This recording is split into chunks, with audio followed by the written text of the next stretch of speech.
Learning how to control our camera to get a good exposure is often the key to a great image. In this video, we're going to look at how to control your camera to get the exposure that you want.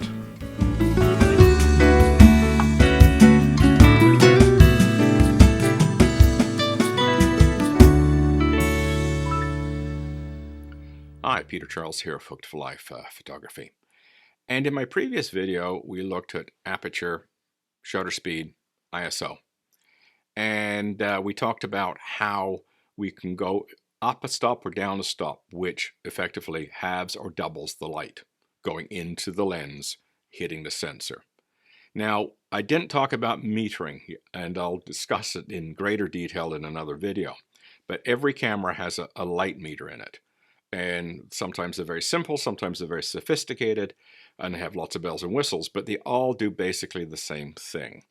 They tell you when a picture is properly exposed. And on this particular scale I've got on the left-hand side here, you'll see the indicator is at 0.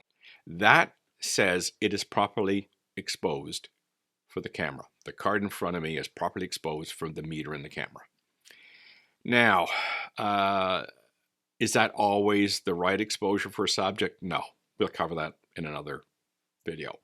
But right now we're going to say if the exposure scale is at 0, I have the correct exposure for the card in front of me according to the meter in the camera. So I've changed the controls here. I've got my shutter speed at 1/25 of a second, my ISO at 400, my aperture at f3.2. And I've got my scale at 0.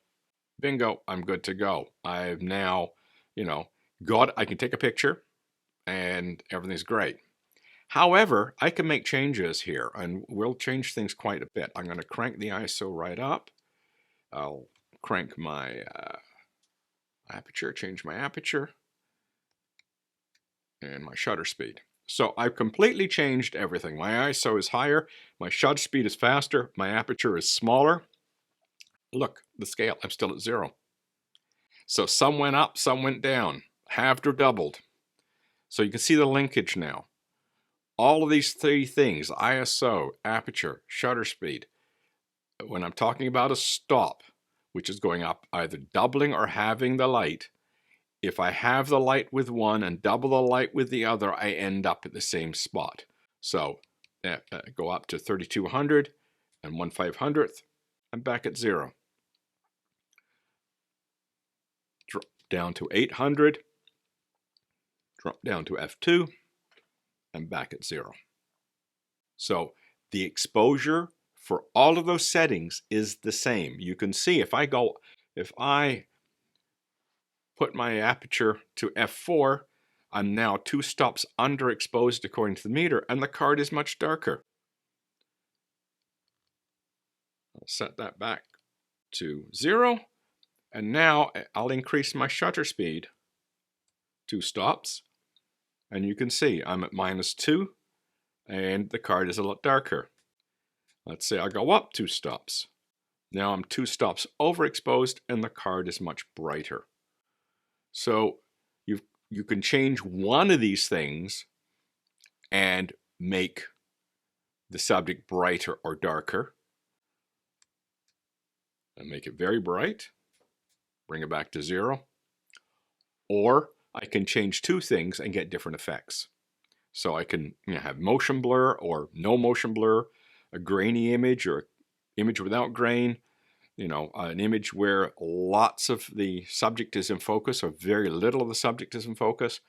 It can change all these things and create all these changes in the way the image is made in the camera and still keep the exposure at 0 on the scale. So that's the thing, is I'm going up a step and down a step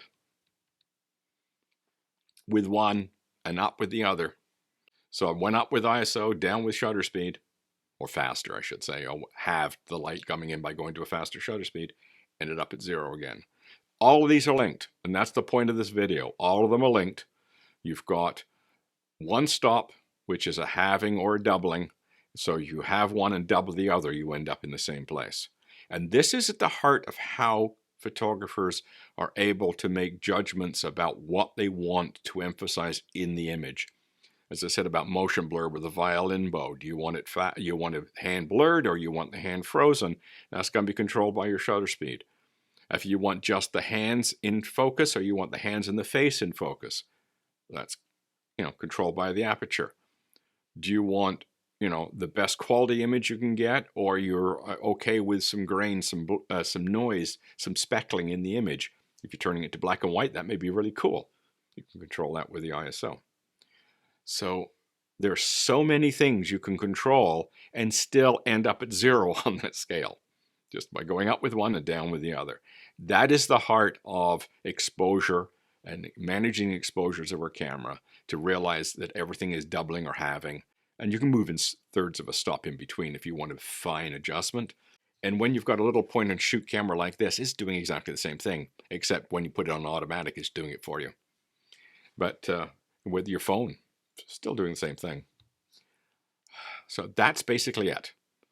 You've got the simple concept of a stop, which represents a half or a doubling of the amount of light that you're putting in, and going up with one, down with the other.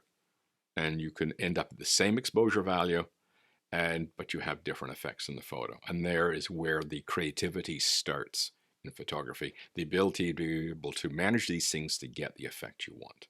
So keep that in mind, give that a try, and it's very handy when you've got a camera like this where the controls are nice and easily seen, but you can still do it with these.